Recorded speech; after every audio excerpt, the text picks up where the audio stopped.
What if one quiet move from a North African king could flip the entire script for the continent? While Western powers plotted in boardrooms and some African leaders looked the other way, or worse, played along, Ibrahim Traoré stood his ground in Burkina Faso, surviving a coup attempt backed by forces many say came from both inside and outside Africa. As the dust settled and the world waited to see who would say what, most leaders stayed silent. Some issued bland statements. Others said nothing at all. But one man, one king, didn't say a word. Instead, he opened a door. And that single quiet act may have just changed everything. Because while the Sahel burned, King Mohammed VI of Morocco did something bold, strategic, and completely unexpected. No hashtags, no press releases, just action. He offered a lifeline. And if that lifeline holds, it could give landlocked nations like Burkina Faso, Mali, and Niger something they've been denied for years: unfiltered access to the sea and to the world. So what exactly did Morocco do, and why does it matter right now? Let's break it down. For countries like Mali, Niger, and Burkina Faso, not having direct access to the ocean isn't just inconvenient, it's dangerous. Their gold, uranium, cotton, everything that fuels their economies has to pass through neighboring countries. And lately, those routes have been used more like weapons than roads. Ports like Cotonou in Benin and Abidjan in Ivory Coast have become pressure points, especially as those countries lean closer to France, ECOWAS, and Western military interests. Back in 2023, Benin even seized Niger's oil exports, sending a loud and clear message: we control your access. That's why what Morocco did was such a game changer.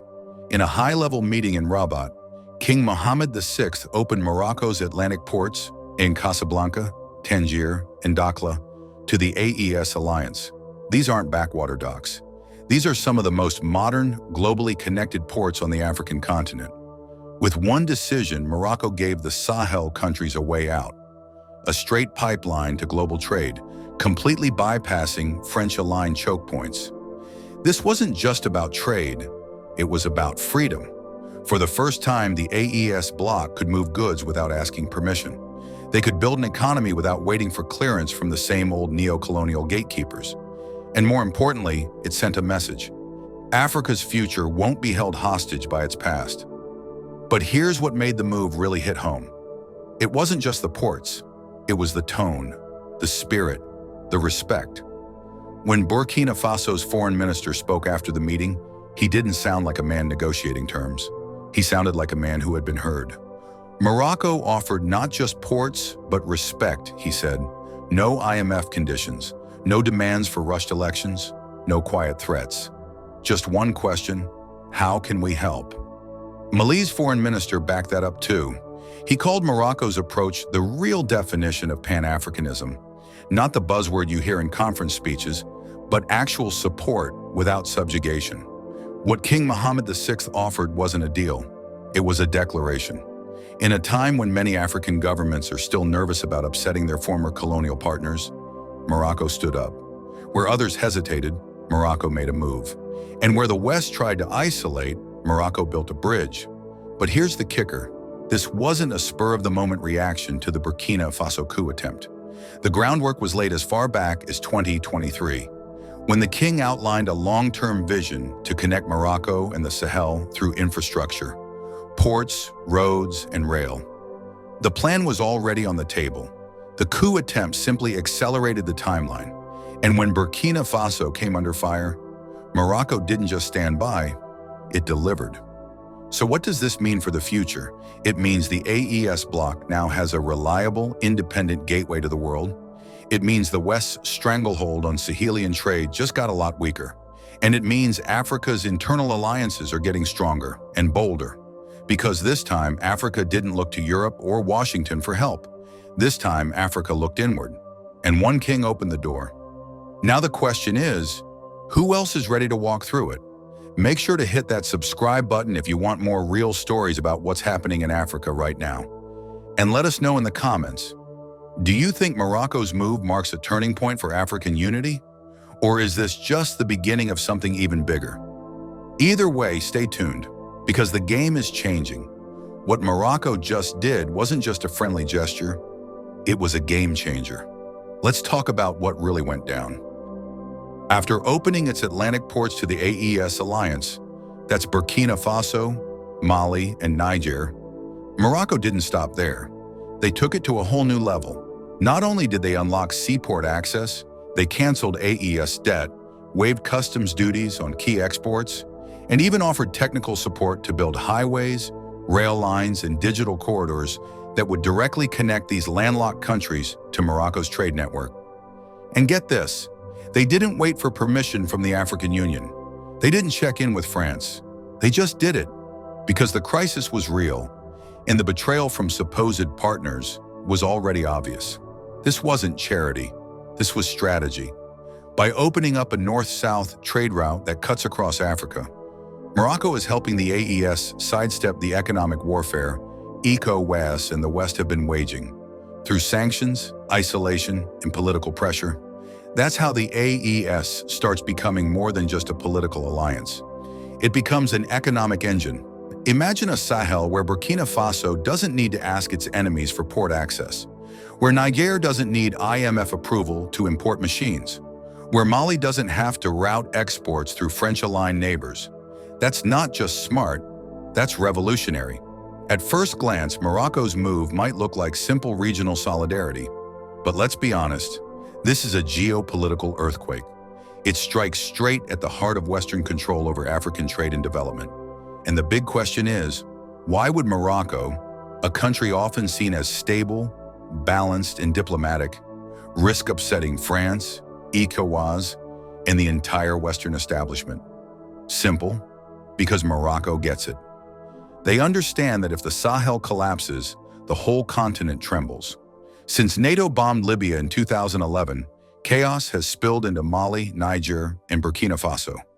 Weapons flooded the region, militias popped up like wildfire. Already fragile economies crumbled under pressure from external powers and nonstop insurgency. And what was the Western response? More military bases, more sanctions, more peacekeeping missions that feel like long-term occupations. None of it worked. The violence didn't stop. The suffering got worse. Morocco is flipping the script. They're not sending troops. They're building infrastructure, not bullets, but bridges, ports, and opportunity. Because here's the truth, the real battlefield in the Sahel isn't about ideology. It's about poverty. Kids join militias not because they're radicalized, but because they're hungry. Without schools, they get lost. Without roads, food doesn't move. And without jobs, there's no future. Morocco knows this. That's why their ports aren't just shipping hubs, they're lifelines. And that's exactly what makes them so dangerous to the West's grip on the region. Because once Sahelian nations start building without Western money, once they stop depending on France for logistics, once they realize they can function without the IMF calling the shots, they become unstoppable. What Morocco has done isn't just generous, it's architectural. It's the first real blueprint for a new African order, one where African nations lift each other up instead of waiting for Europe to do it for them. So ask yourself, what if every African country helped just one other out of crisis? What if rail lines, pipelines, and fiber optics didn't stop at old colonial borders, but flowed from Dakar to Djibouti, Niamey to Nairobi? That's the power of what Morocco just started. And the AES, they're showing the world that African unity isn't just a slogan, it's survival. Remember what happened in July 2023 when ECOWAS threatened to invade Niger? Burkina Faso and Mali stepped up immediately. They said, an attack on Niger is an attack on us. That wasn't just politics. That was real solidarity, forged in the middle of crisis, not at some luxury summit. And now Morocco, yes, a monarchy that many dismissed as being too close to Europe, has shown that it understands Pan-Africanism better than many so-called African democracies. They didn't make speeches, they didn't host peace summits, they built a bridge, literally and symbolically, to the Atlantic Ocean. Meanwhile, ECOWAS was punishing its own people. When Mali, Burkina Faso, and Niger decided to change direction and take back control of their governments, ECOWAS slapped them with sanctions.